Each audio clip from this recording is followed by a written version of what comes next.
Let us continue with Life of a Whore, Part 2. You want to spend time with me? What do I look like spending time on my birthday month with a man who's not going to buy me a gift? And once again, he wasn't offended by that, and he said, of course, he could do that.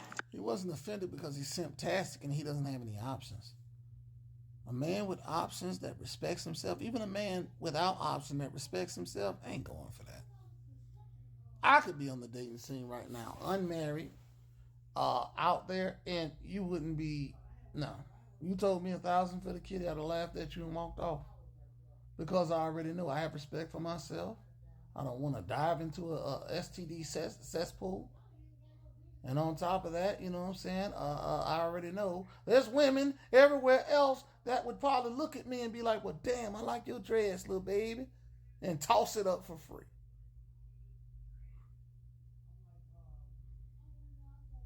Never underestimate yourself, man. What one won't do, another one will. Let's continue. Our third day. So we went out to eat, and then he was like, would you like to go back to my place? On this day, I said, of course.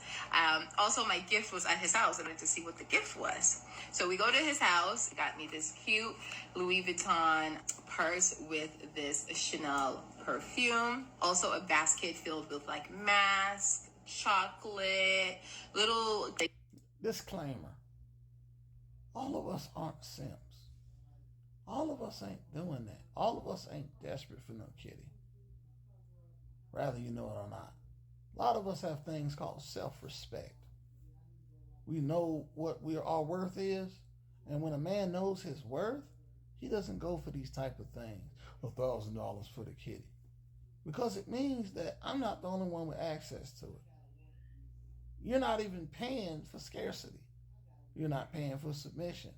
You're paying for some ran through woman to have 5 minutes with her and then all of a sudden think you can build. Men, stop this.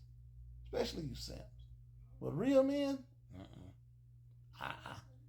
that's a no. That's a negative. That girls like he literally put a lot of thought into it, and I was like, that is so sweet. And then he wanted to kiss me, and I was like, baby, relax. Hold on, we need to talk about it. I was like, what are we... That's because she don't kiss clients. The more she tells this story, you know exactly what this is. What are we doing? And so he then proceeded to ask me to be his girlfriend. But like I said, I was thotting and bopping. So I had a roster of men that were taking care of... Did I say STD cesspool? Did I not say that? Did I not say this? She has a harem full of simps, which she didn't have to work for, which men don't respect. Because whether ladies know it or not, it is harder for us to pull women than it is for women to pull men. And men don't respect nothing that comes easy. Not at all. That's not how this shit works over here. So just because you have a harem of Negroes that were in your DM doesn't mean that you're doing anything. Just means that these Negroes were thirsty and they seen an easy target and you charging money. Ladies, you are worth more than this. You are worth marriage, to be cherished, loved, respected, picket fence, and a dog. But because you glorify whores like this, they will tell you that you're worth $1,000.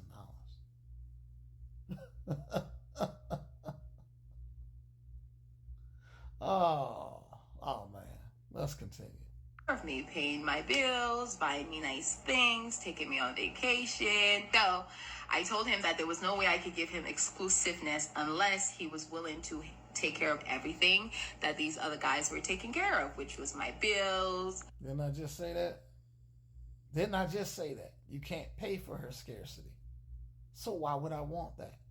Why would I pay for something that everybody has access to? That doesn't make sense to me. That doesn't make sense. If I'm going to pay for something, let's just say, wife, she's already off the market. There's a scarcity to her. That's what men pay for. The scarcity, the submission, the agreeableness, the cooperativeness. Even if you're having a fun time, Why would you want to pay to be in an STD cesspit? But she thinks this shit is cool. This is cool to preach to our little girls. To go out there and sell your body to the highest bidder. And the highest bidder could be a wrinkly old man with old balls that wanted to sit on your chin. See, one of the things that women like this ain't going to tell you is the things they had to do once that man paid the money. They glorify, oh, this kitty has a price, but they're not telling you the things that they had to do once that money was paid, like the balls on their chin, the excrement in their mouth, the playing with the feet. I've been in this lifestyle because I've done a few things, we'll just say it like that, and that's one of the things that they don't want to glorify. The dirty side of this shit, the real side of that shit. If that man paid $1,000, he wants his motherfucking money's worth. But they ain't gonna motherfucking glorify that part. They're gonna glorify after she done got the shit on her face, got peed on, defecated on, you know what I'm saying, the man's nutrients put all over her body and shit, you know what I'm saying, but she got the $1,000. Ladies, you're worth more than this. You're not a cum dumpster. Shall we continue? My, car, everything. And once again, he wasn't threatened by it, and he agreed. Said, of course, that's... And then they try to use words like threaten. We're not threatened by a whore. You don't intimidate us. Real men laugh at this shit.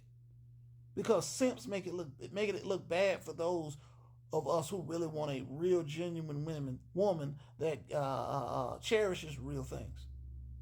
Family, bonds, friends, you know what I'm saying, being a wife, white picket fence, dog investments, not being a 30-second hoe on TikTok for fame. Let's continue.